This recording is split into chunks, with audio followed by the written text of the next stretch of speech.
गुरु महाराज जी के श्री चरणों में प्रणाम। दिल्ली से भारती अरोड़ा जी ने बताया कि मई 1998 की बात है।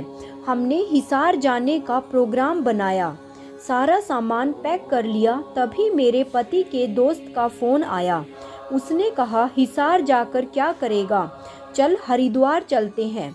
इन्होंने सोचा कि घूमने ही तो जाना है, क्या फ़र्क पड़ता है हिसार हो या हरिद्वार। इसलिए हम सब हरिद्वार चले गए। वहाँ हमने गंगा जी में स्नान किया, लेकिन ठंडे पानी में नहाते ही मेरे पति की तबीयत खराब होने लगी।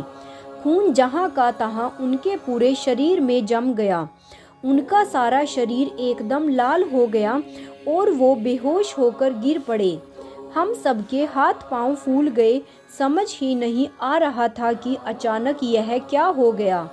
मैंने झट से गुरुदेव श्री आशुतोष महाराज जी का लॉकेट इन्हें पहनाया और सुमिरन करने लगी।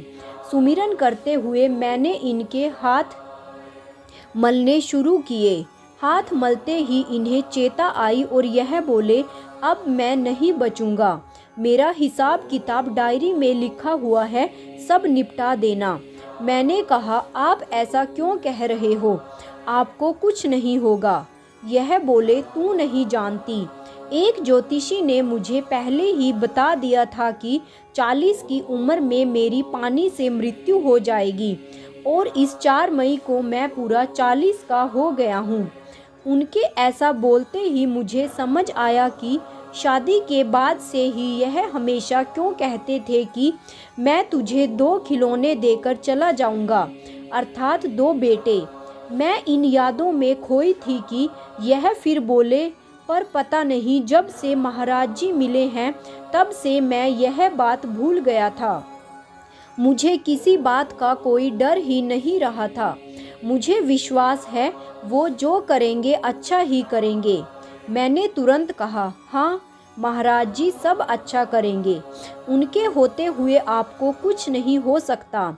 फिर मैंने महाराज जी का ध्यान किया और कहा, महाराज जी आपकी बेटी यहाँ से विधवा होकर वापस नहीं जाएगी, मुझे आप पर पूरा विश्वास है। महाराज जी ने मेरे इस विश्वास का मान रखा और धीरे धीरे यह बिल्कुल ठीक हो गए। दिल्ली लौटते ही मैं महाराज जी के चरणों में कोटि कोटि धन्यवाद करने के लिए आश्रम गई। मैंने सारी घटना महाराज जी को सुनाई। महाराज जी ने एक स्वामी भैया को बुलाया और कहा, इनका यह अनुभव लिख लो, यह अनुभव पत्रिका में छपवाना है। कौन सी पत्रिका, कैसी पत्रिका?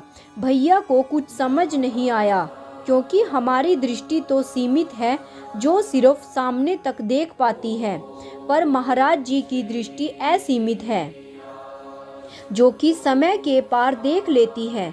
दरअसल यह घटना घटी थी 1998 में और 2003 में संस्थान का अखंड ज्ञान पत्रिका छपने शुरू हुई थी।